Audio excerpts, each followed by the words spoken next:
शेतकरी मित्रांनो, कर्जमाफीचा निर्णय झाला खरा, पण एका झटक्यात तब्बल 94,000 शेतकरी योजनेतून थेट बाहेर फेकले गेले आहेत.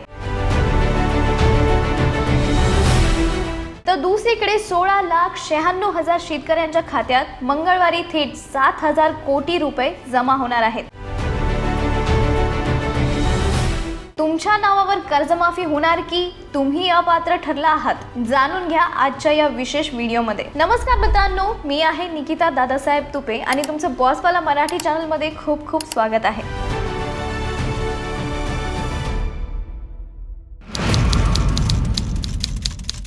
मित्रांनो, राज्य सरकारची अत्यंत महत्त्वाकांक्षी आणि बहुचर्चित अशी पुण्यश्लोक अहिल्यादेवी होळकर शेतकरी कर्जमुक्ती योजना याबद्दल आपण यापूर्वीच्या व्हिडिओमध्ये सविस्तर माहिती पाहिलीच आहे. त्यामुळे ती मूलभूत माहिती तुम्हाला आधीपासून नक्की माहीतच असेल. पण आज मी तुमच्या समोर या योजनेबद्दलची सर्वात मोठी, धक्कादायक आणि अतिशय महत्त्वाची नवीन अपडेट घेऊन आले आहे. राज्य सरकारने कर्जमुक्तीबाबत एक ऐतिहासिक पाऊल उचलले असून निधी वितरणाची सर्व तयारी पूर्ण केली आहे. परंतु त्याच वेळी शासकीय पातळीवरती झालेल्या एका मोठ्या तपासणी दरम्यान तब्बल 94,000 शेतकऱ्यांना या योजनेतून एकाच झटक्यात अपात्र घोषित करण्यात आले आहे. दुसरीकडे पात्र ठरलेल्या 16,96,000 शेतकरी बांधवांच्या खात्यात तब्बल 7,000 कोटी रुपयांची निधी थेट वितरित केली जाणार आहे. त्यामुळे आजच्या या व्हिडिओमध्ये आपण पाहणार आहोत की 94,000 शेतकरी अपात्र का ठरले, 16,96,000 पात्र शेतकऱ्यांना पैसे कसे मिळणार आणि प्रमाणीकरणाची प्रक्रिया काय आहे, 2 लाखांपेक्षा जास्त कर्ज असलेल्यांसाठी काय नियम आहेत आणि ज्यांचे खाते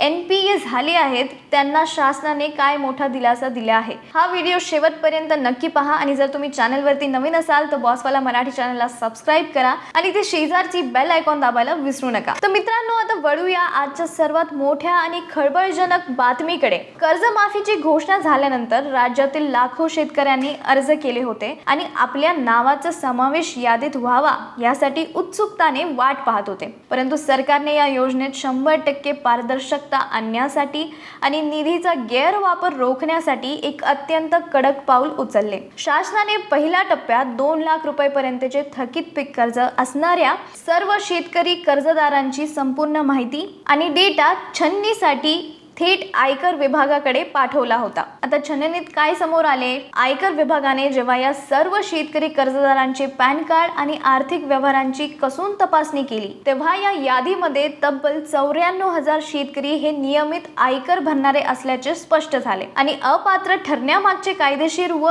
शासकीय कारण असे होते. सरकारी नियमानुसार आणि सामाजिक कल्याणकारी योजनेच्या तत्वानुसार जे शेतकरी किंवा व्यक्ती शेती व्यतिरिक्त इतर व्यवसाय, उद्योग, मोठे व्यापारी व्यवहार किंवा सरकारी खाजगी नोकरीतून नियमितपणे करपात्र उत्पन्न मिळवतात आणि सरकारला आयकर भरतात त्यांना कर्जमाफीचा थेट लाभ दिला जात नाही. कर्जमाफी योजनेचा मूळ आणि प्राथमिक उद्देश हा निसर्गाच्या लहरीपणावरती अवलंबून असलेल्या आर्थिक अडचणीत सापडलेल्या अल्पभूधारक, बहुभूधारक आणि खऱ्या अर्थाने गरजू शेतकऱ्यांना मदतीचा हात देणे हा आहे. त्यामुळे ज्यांचे उत्पन्न करपात्र आहे अशा 94,000 आयकरदात्या शेतकऱ्यांना अहिल्यादेवी होळकर शेतकरी कर्जमुक्ती योजनेतून थेट अपात्र घोषित करण्यात आले आहे. आणि या कठोर निर्णयामुळे राज्य सरकारचा हजारो कोटी रुपयांचा निधी चुकीच्या हातात जाण्यापासून वाचला असून हा सर्व पैसा खऱ्या अर्थाने अडचणीत असलेल्या आणि शेतीवरच पोट भरणाऱ्या बळीराजापर्यंत पोहोचवण्यास मोठी मदत होणार आहे. मात्र 94,000 आयकरदाते शेतकरी या योजनेतून बाहेर पडल्यानंतर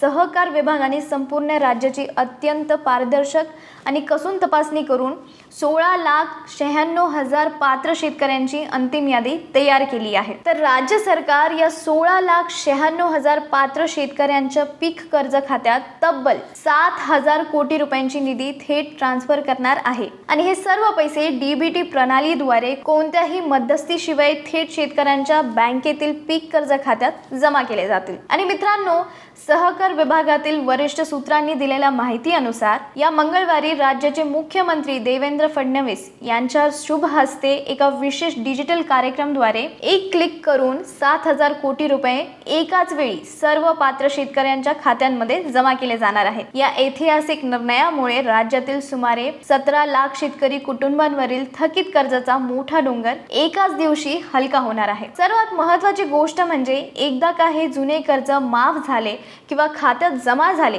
की बँकेकडून शेतकऱ्यांना आगामी शेती हंगामासाठी नवीन पीक कर्ज मिळवण्याचा मार्ग पूर्णपणे मोकळा होणार आहे, ज्याच्यामुळे शेतकऱ्यांना पुन्हा खासगी सावकारांकडे जाण्याची अजिबात गरज उरणार नाही। आता मित्रांनो, पुढे जाण्यापूर्वी मला तुम्हाला विचारायचे आहे की तुम्हाला तुमच्या कुटुंबाची आर्थिक सुरक्षा हवी आहे का? जर हो असेल तर फक्त बचत करणेच नाही तर योग्य इन्शुरन्स घेणे देखील तितकेच महत्त्वाचे आहे। हे बघा, जर घराची संपूर्ण जबाबदारी तुमच्यावर असेल तर टर्म इन्शुरन्स तुमच्या कुटुंबासाठी एक मजबूत आर्थिक कवच बनू शकतो। याची सुरुवात फक्त 400 ते 500 रुपये प्रति महिना प्रीमियम पासून होते। यामध्ये तुम्हाला करोडो रुपयांचे कव्हरेज मिळू शकते आणि 51 पेक्षा जास्त इन्शुरन्स पार्टनर्सचा पर्याय उपलब्ध आहे आणि अनेक प्लॅन्स वरती तुम्हाला 15% पर्यंत सूटही मिळत आहे। आणि दुसरं म्हणजे हेल्थ इन्शुरन्स। आजच्या काळात हॉस्पिटलचे एक मोठे बिल तुमची वर्षानुवर्षाची बचत संपवू शकते, त्यामुळे हेल्थ इन्शुरन्स असणे अत्यंत गरजेचे आहे। याचा प्रीमियम देखील सुमारे 400 ते 500 प्रति महिन्यापासून सुरू होते। यात करोडो रुपयांचे हेल्थ कव्हरेज, 25% पर्यंत डिस्काउंट आणि क्लेमच्या वेळी 30 मिनिटाच्या आत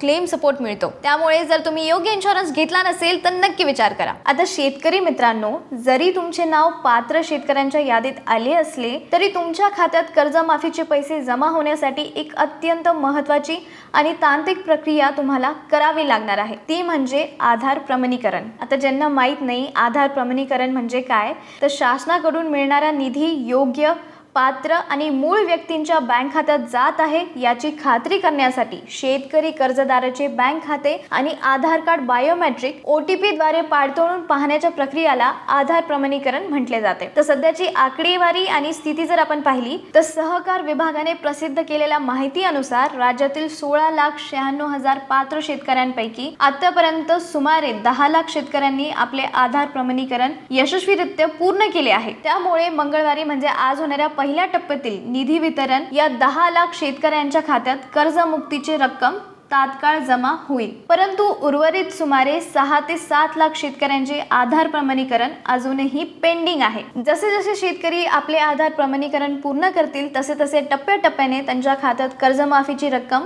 वर्ग केली जाईल। त्यामुळे जर तुम्ही अजूनही हे काम केले नसेल तर आजच तुमच्या जवळच्या CSC सेंटरवरती किंवा तुमच्या संबंधित बँकेच्या शाखेत जाऊन बायोमेट्रिक प्रमाणीकरण त्वरित पूर्ण करून घ्या। बरं मित्रांनो, हे सगळं झालं, पण अनेक शेतकरी बांधवांच्या मनात सुरुवातीपासूनच एक मोठा प्रश्न आणि शंका होती। मला मागच्या व्हिडिओमध्येही कमेंट्स आले की आमचे थकीत पीक कर्ज 2 लाख रुपयांपेक्षा जास्त आहे, म्हणजे 2.5 लाख, 3 लाख किंवा 4 लाख रुपये आहे। मग आम्हाला या कर्जमाफीचा फायदा मिळणार की आमचे संपूर्ण कर्ज रद्द होणार नाही? तर मित्रांनो, यावर राज्य सरकारने अत्यंत सुवर्ण मध्य काढत एक वेळ समझोता म्हणजेच OTS योजना लागू केली आहे। आता OTS नेमकं कसं काम करते? समजा एखादा शेतकरी बांधवावरती बँकेचे एकूण 2,50,000 रुपयांचे थकीत पीक कर्ज आहे, तर अशा वेळी 2 लाखांवरील अतिरिक्त रक्कम म्हणजे 50,000 रुपये त्या शेतकऱ्याला स्वतःच्या व्यवस्थेतून बँकेत जमा करावे लागेल। शेतकऱ्यांनी ही अतिरिक्त 50,000ची रक्कम बँकेत जमा करताच उरलेली 2 लाख रुपयांची संपूर्ण रक्कम राज्य सरकार थेट कर्ज खात्यात जमा करेल। आता OTSचा थेट फायदा काय आहे? या प्रक्रियेमुळे शेतकऱ्यांचे संपूर्ण 2,50,000 रुपयांचे कर्ज खाते पूर्णपणे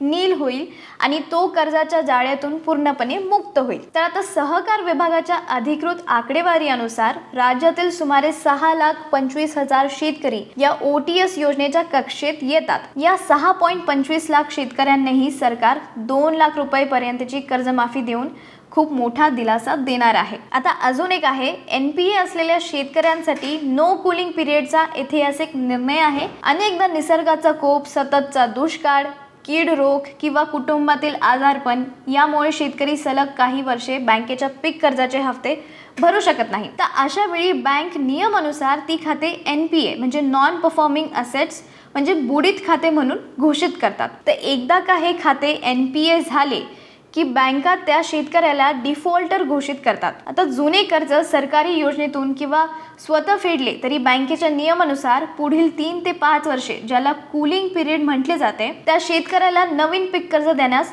बंदी असते. या नियमामुळे कर्ज माफ होऊनही शेतकरी पुढील काही वर्षे नव्या कर्जापासून वंचित राहायचा आणि त्याला नाईलाजाने खाजगी सावकार किंवा दलालांच्या दारात जावं लागायचे. तर या गंभीर समस्येवरती तोडगा काढण्यासाठी राज्य सरकारने महाराष्ट्रातील सर्व प्रमुख राष्ट्रीयकृत व जिल्हा मध्यवर्ती बँकांशी उच्च स्तरावरती बैठक घेऊन एक ऐतिहासिक निर्णय घेतला आहे. म्हणजे आता कूलिंग पिरियड पूर्णपणे रद्द. राज्य सरकारने NPA खात्यांवरती लागू असणारा हा चाचक म्हणजे कूलिंग पिरियडचा नियम पूर्णपणे हटवला आहे. दुसरं म्हणजे तात्काळ नवीन पीक कर्ज. आता या योजनेअंतर्गत NPA खात्यातील थकीत कर्ज माफ होताच किंवा OTS पूर्ण होताच शेतकऱ्यांना कोणत्याही कूलिंग पिरियडची वाट पाहावी लागणार नाही. बँका त्यांना आगामी हंगामासाठी तात्काळ नवीन पीक कर्ज म्हणजे फ्रेश क्रॉप लोन देण्यास पात्र ठरवतील. तर या निर्णयामुळे राज्यातील लाखो NPA धारक शेतकरी पुन्हा एकदा अधिकृत बँकिंग व्यवस्थेशी जोडले जाणार आहे. तर शेतकरी मित्रांनो, जर तुम्हाला या योजनेचा कोणताही अडथळा न येता 100% लाभ घ्यायचा असेल तर या गोष्टी तातडीने तपासून घ्या आणि पूर्ण करा. पहिलं म्हणजे पात्रतेची यादी तपासा. तुमच्या ग्रामपंचायतीमध्ये सहाय्यक निबंधक कार्यालयात किंवा सहकार विभागाच्या अधिकृत पोर्टलवरती प्रसिद्ध झालेली पात्र शेतकऱ्यांची यादी तपासा. तुमचे नाव त्यात आहे की नाही